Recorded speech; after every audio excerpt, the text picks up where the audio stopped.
Hey guys, welcome back to MMA Library. Today in MMA and UFC news, Dana White gives his thoughts on the third fight between Leon Edwards and Kamaru Usman that's set to go down in a few weeks at UFC 286. I'm so excited to go to this fight. I'm filming, looking for a fight in Boston like 3 days before that, and then I fly straight from Boston to London, and I'm excited. Yeah, I'm looking forward to it.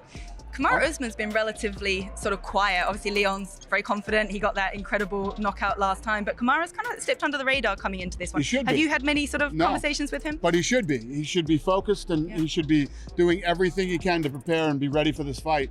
You know, he won he won 4 rounds and 4 minutes, you know, of the last fight, and ended up losing. So it makes sense for him to be quiet and focused and ready to roll. Cody Garbandt believes TJ Dillashaw did the McGregor USADA retirement so that he could get away with using PEDs again. Here's what Cody had to say. After his last fight. Oh, I think he did the Conor McGregor USADA retirement, you know what I mean? But yeah, I mean, I get this question a lot about TJ, this and that, but I mean, it is what it is. I think karma gets us all, you know what I mean? If you're a bad person, karma's gonna find you. And that's all I really have to say about that. I think you look like last fight, you know, truthfully, but when you abuse your body like that and take all those stuff and you get off of it, you know, there's consequences, and I think you saw that. So yeah, hopefully, you know, whatever he does, if he stay retired, hope he's found peace and happiness, and good for him, you know. Paddy Pimblett reveals he's still down to spar with Jake Paul if the opportunity arises. No, what, to be honest, I thought he might have actually had a chance, but it seems to me like Tommy Fury was boxing bad against his last few opponents on purpose, you know what I mean? Or Jake Paul's just terrible boxer, even more worse than I thought. I was giving him more credit than I thought he deserved. You don't know what I mean? But Tommy won anyway, and I thought it wasn't a split decision either. That was a unanimous decision. He won most rounds. Is that something you'd still be open to doing with Jake in the future? Yeah, if he wants to. I don't give. I'll have a spar with anyone. But you can't really win a spar, so I didn't get like what he meant. You can't win a spar. We don't win spars. You know what I mean? This past weekend, Henry Cejudo received an award for successfully passing 75 USADA tests. I'd just like to say a few words. First of all, thank you, Jeff. Thank you, Donna, for bringing USADA into this. You know, as an Olympic athlete, since 2000, I want to say 2004, I've been tested. And it's just good to know that, you know, and it happens at times where you don't know if the other side is clean. But just the fact that my conscience is clean with everything that I've done, I just want to say thank you for bringing USADA and for, you know, for keeping this sport as clean as you guys have.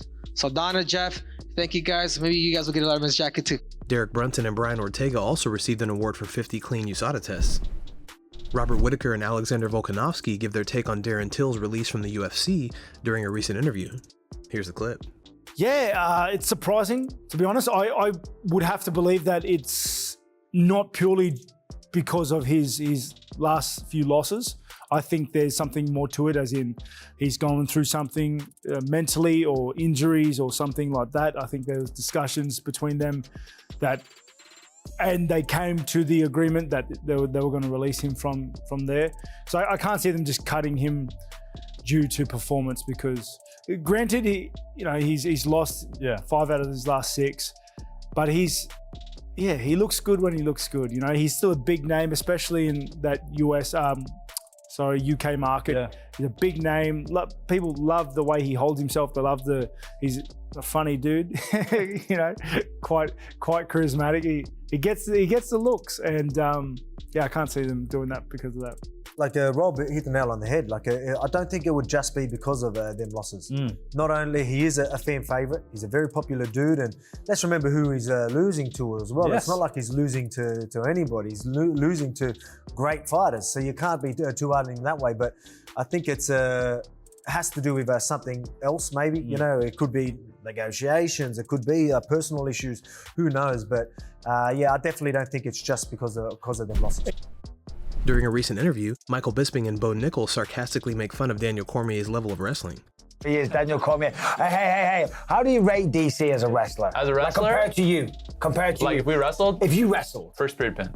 A first period pin, I agree. Yeah. But like in terms of like, you know, I have a good track record against the greatest wrestlers of all time. Where would DC? We wouldn't even be on the list, would it? Greatest wrestlers of all time? In the UFC, he would have made the list. UFC?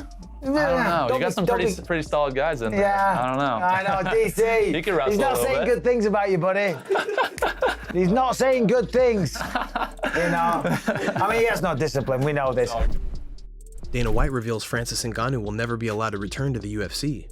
Dana said, No, we negotiated with him for years. It's over. Yeah, that's over. He'll never be in the UFC again. Dana went on to state that just because there's no African UFC champion doesn't change his plans to branch out into the continent. Oh, we absolutely will. That doesn't have anything to do with any one guy. It's like saying we'd never go back to Mexico without Cain Velasquez. You know what I mean? Something like that.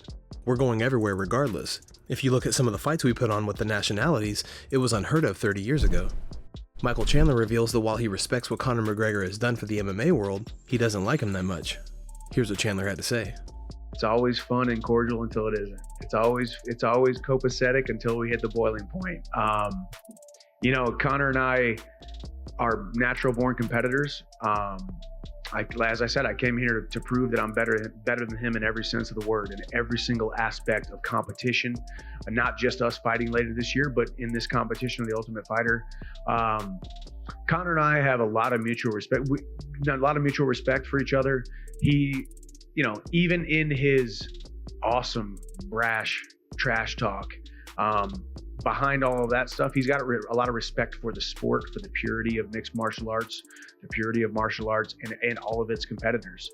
Conor and I have a lot of mutual respect for one another, but ultimately, I don't know if we like each other as much as we thought we were going to. And the good thing is we get to settle it with 4-ounce gloves under a certain rule set in a contest later on this year, and I can't wait to do it. Chandler and Conor were very respectful to each other. And then some things started escalating that you'll see on the show. And yeah, they do not like each other now. A lot went down on Friday. Yeah. Good for the show, though? I don't look at stuff that's good for the show or things like that. Whatever happens, happens. The stuff that just happened shouldn't have happened. And I'm getting old, boys. I'm getting old. I would have been in there sooner back in the old days, but yeah, not good. Did it get physical? There was a lot that went down on Friday. Yeah. I actually was dealing with a slight injury before this fight, and I didn't really spar many times. I sparred the total of 3 times in this training camp. And so my striking felt a little unfamiliar. I had drilled a lot. I did a lot of smart drilling, but I didn't spar a lot. And so when I was out there, it was almost like I was trying to remember how to do it, fight on the feet for a moment. But thank God that didn't last too long. I was able to get my hands in them. And that's something I've been doing my whole life. I've been wrestling and grappling my whole life. I feel like my jiu-jitsu is at an all-time high. My wrestling confidence is at an all-time high. And that just may be my style moving forward, you know, getting away from all the kickboxing. I want to save brain cells, and fighting on the ground is just a lot more advantageous. Guys, thanks so much for checking out the video. If you like the content we do here on this channel, don't forget to like and subscribe to MMA Library for all the latest MMA and UFC news. We'll see you in the next video.